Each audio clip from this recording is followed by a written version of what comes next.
Olá, eu sou Jean Maria Oliveira Filho, professor titular de Neurociências da UFBA.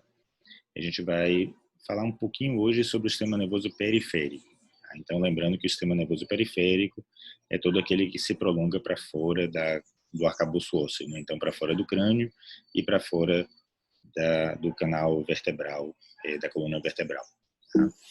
Então, a gente vai começar mostrando um pouco das características, quais são os componentes do sistema nervoso periférico que a gente está falando. Tá? Então, a gente vai estar falando sobre nervos espinhais, principalmente hoje, né? Então, são os nervos que saem da medula espinhal e vão inervar os membros superiores, membros inferiores e tronco. E a gente vai estar deixando para falar sobre nervos cranianos nas nossas atividades teórico-cognitivas da disciplina. Tá?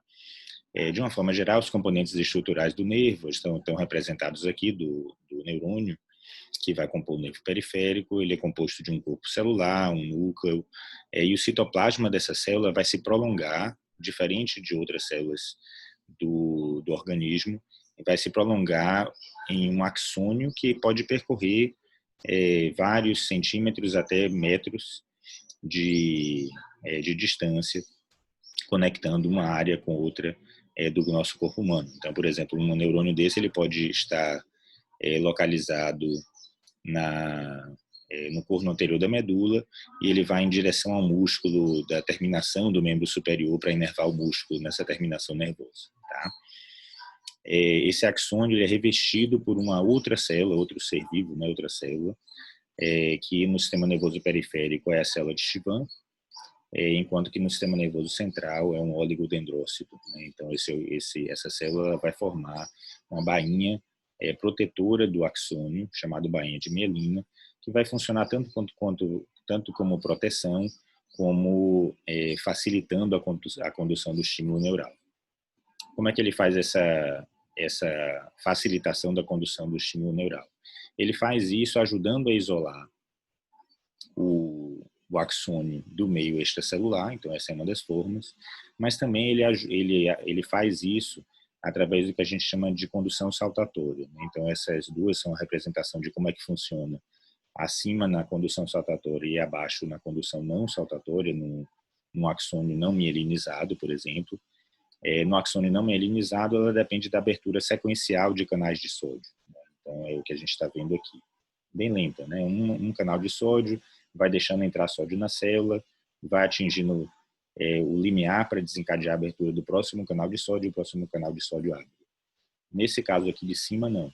Esses locais aqui, onde a bainha de mielina está interrompida, são os nós de Ranvier, eles têm uma concentração mais alta de canais de sódio, que tem um limiar mais baixo para desencadear o potencial de ação, e por causa disso, ele vai abrir antes do axônio que está no meio do caminho aqui. Então, por isso, você salta de um ponto para outro, acelerando a condução do potencial de ação.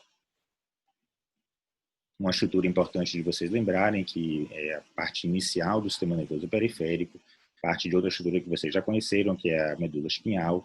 Então, no caso da sensibilidade, você tem um neurônio que a gente chama de pseudo-unipolar. Ele é pseudo-unipolar porque os dois axônios vão entrar no mesmo polo da célula, então são dois axônios, não é um só que se une aqui, por isso o pseudo. Tá? Então essa célula vai ter um prolongamento periférico que vai estar associado com um receptor e um prolongamento central que vai penetrar na medula.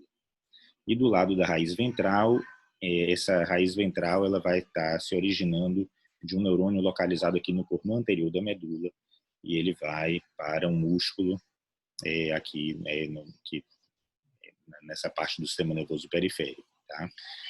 A união da raiz ventral e dorsal é que vão formar o que a gente chama de nervo espinhal. Os componentes funcionais desses nervos são componentes aferentes e componentes eferentes. Os aferentes estão indo em direção ao sistema nervoso central e os eferentes estão vindo do sistema nervoso central. Ambos têm componentes somáticos e viscerais. Só para vocês terem uma ideia, porque o sistema nervoso, a função básica dele é a nossa relação com o meio interno e com o meio externo.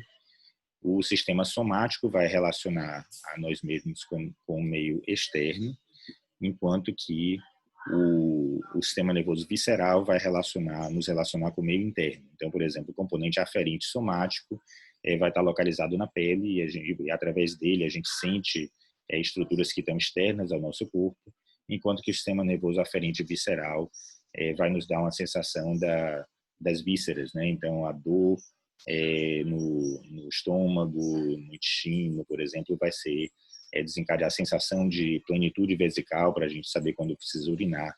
Tudo isso vem através de receptores localizados nas vísceras. Tá?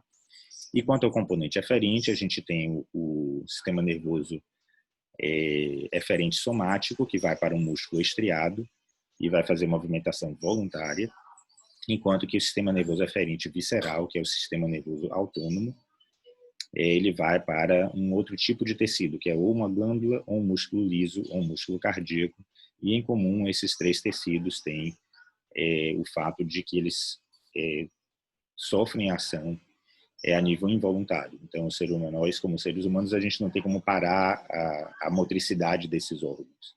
Eles são movimentados ou expressam sua ação do ponto de vista involuntário em resposta a estímulos do ambiente, muitas vezes, né, como reflexo do ambiente. Quando a gente vai para a pele, em relação à esterocepção, então o sistema nervoso aferente somático, que a gente está mostrando aqui, ele já é segmentado desde da sua origem, porque os receptores são específicos para cada tipo de sensibilidade que a gente vai estar falando. Então, por exemplo, essa terminação nervosa livre, localizado bem aqui na superfície da pele, ela é especializada na sensação da dor. Né? Esse corpúsculo de Meissner é especializado na recepção de tato, e note que ele é encapsulado, enquanto que aqui é uma terminação nervosa livre e não tem cápsula. Né?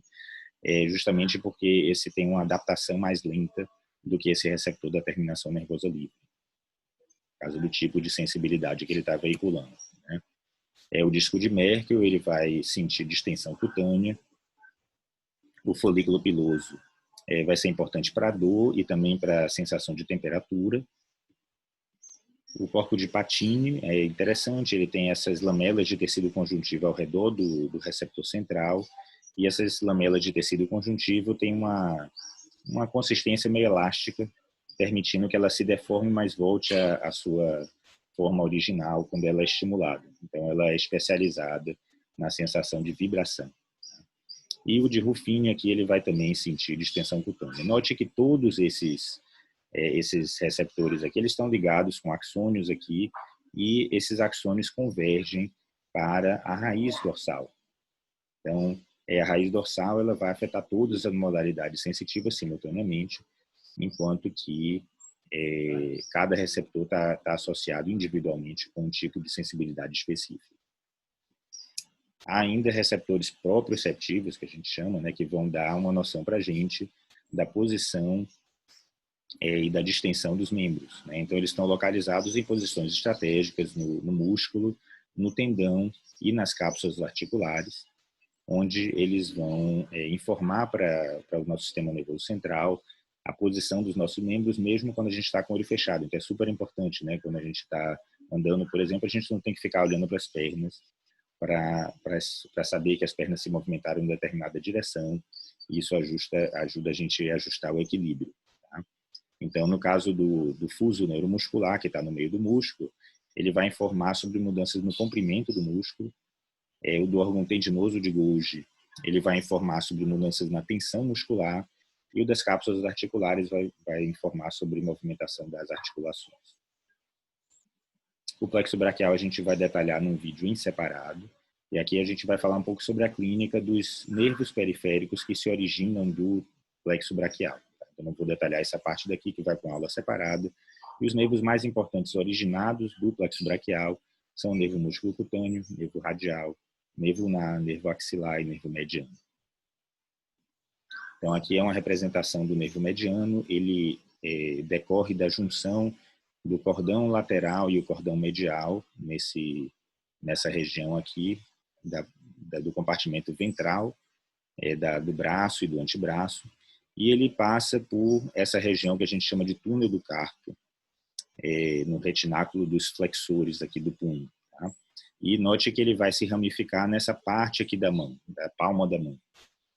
Então, como ele é um nervo misto, né, ele vai ter um componente sensitivo que vai ser de metade do quarto dedo para a lateral, né, nessa palma da mão, e a parte motora dele é relacionada à flexão dos dedos da mão. Então, o indivíduo que tem lesão nesse nervo, que é o nervo mais lesado, que sofre mais influência aqui, muitas vezes por lesão de esforço repetitivo, a clínica dessa lesão é uma parestesia, uma dormência, né, nessa região da mão, às vezes dor nessa região, seguido de uma dificuldade para fletir os dedos dessa região.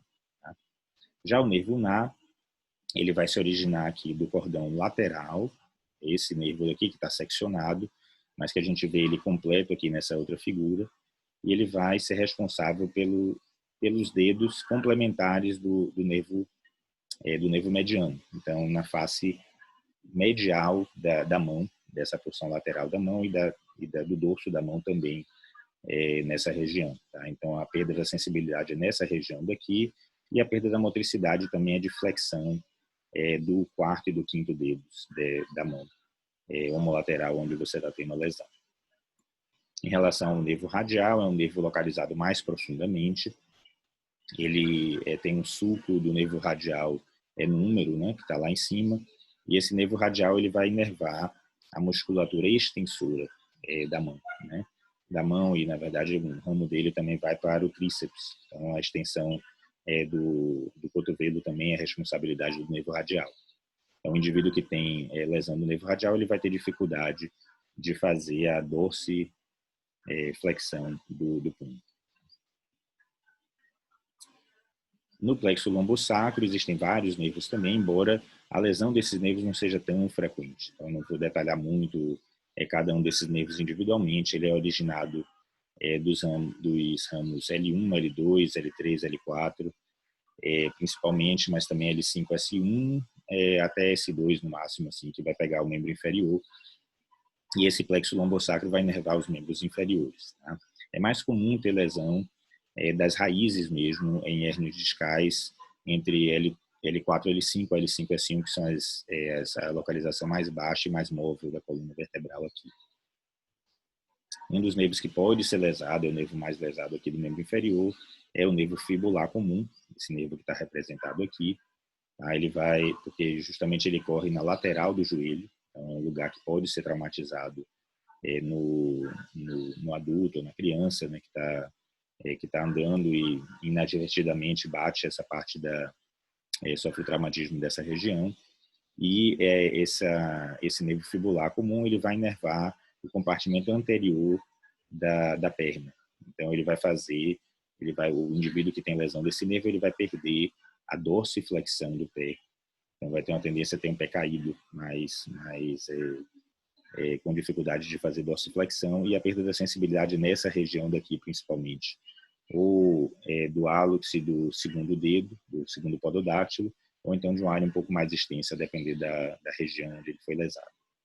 Aqui desse outro lado é só uma curiosidade, que a gente tem o nervo esquiático, né, que é relativamente pouco lesado, mas como ele é originado das raízes mais baixas da coluna vertebral, L4, L5, S1, então a gente tem muitas vezes o indivíduo falando que ele tem uma dor ciática, né? Na verdade é isquiático, né? E na verdade a dor é na distribuição do nervo isquiático, porque ele vai afetar as raízes que vão dar origem aí. A gente falou um pouco na aula de vias descendentes, na primeira aula de vias descendentes, sobre a clínica de lesão em neurônio motor superior e neurônio motor inferior. Então aqui segue um pouco dessa orientação para a gente diferenciar lesões no sistema nervoso central, que é o neurônio motor superior, de lesões no sistema nervoso periférico, que é o neurônio motor inferior. A gente não pode se basear no componente voluntário, ambos vão dar perda de força muscular, mas o componente involuntário é bem diferente entre um e outro. No sistema nervoso central você tem hiperreflexia e hipertonia, enquanto que no sistema nervoso periférico você tem redução, né, do reflexo e do tônus. E de uma forma geral, se você tem sintomas de um lado do corpo inteiro, é mais sugestivo de um acometimento do sistema nervoso central, enquanto que no sistema nervoso periférico os sintomas são limitados ao território de inervação.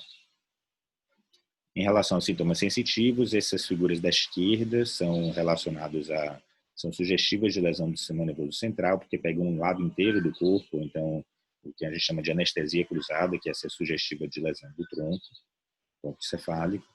E as lesões do sistema nervoso periférico, eles pegam um território arterial, um dermátomo específico, ou então a porção terminal dos nervos, a parte mais distal dos nervos, como está mostrado aqui nesse aspecto em bota e luva, né? Bota e luva, ou então essa porção mais terminal do plexo sacral, da cauda equina, que está demonstrado aqui. Tá? Mas se pegar uma parte da mão, por exemplo, a parte lateral da mão, vai ser nervo mediano, como a gente acabou de mostrar na outra parte da aula. Então, só exemplificando aqui, a gente um indivíduo de 64 anos, por exemplo, que tem uma fraqueza em membro inferior direito após um cateterismo cardíaco. Lembrar que no cateterismo cardíaco, muito raramente você tem complicações do cateterismo, mas a própria punção ela pode pegar o nervo femoral, ou a gente pode ter deslocamento de êmbolos, quando a gente passa por pequenas placas que estão na aorta ou então em outra artéria no trajeto para fazer o cateterismo cardíaco, e aí isso pode provocar o acidente vascular cerebral em um percentual muito pequeno de pacientes. Então, não chega a 0,5% dos pacientes fazendo o cateterismo. Essa é uma simulação do que aconteceria se você fosse consultado após um cateterismo cardíaco por fraqueza do membro inferior direito, só para mostrar a importância que tem da gente examinar esse perfil de paciente. Na primeira possibilidade, há uma fraqueza da coxa direita, com hiporreflexia e perda da sensibilidade na face anterior da coxa direita. E na segunda possibilidade, uma fraqueza de membro inferior direito com hiperreflexia sem perda sensitiva. Então, na primeira possibilidade, vocês notam que há uma perda do reflexo e uma perda de sensibilidade que é limitada ao território sensitivo do nervo femoral. Então, isso é sugestivo de uma lesão do nervo periférico. Enquanto que na segunda situação, há já hiperreflexia e aí não há perda sensitiva. Pode haver até perda sensitiva, mas não seria limitado ao território do nervo femoral. Então, aqui sugere lesão no sistema nervoso central. Então, na possibilidade A, a gente tem aqui a artéria femoral, que quando puncionada, inadvertidamente você pode pegar o nervo femoral, que é muito raro, tá? Ou então o hematoma, se você não comprime tempo suficiente, pode pegar o nervo femoral. E na segunda possibilidade é lembrar que existe uma somatotopia na área motora do encéfalo e na área sensitiva também, onde a área da perna é representada na face medial do telencéfalo. Então, a gente pode ter um acidente vascular cerebral localizado nessa região contralateral, onde tem a perda de força muscular. Espero que tenham gostado e até a aula de plexo braquial.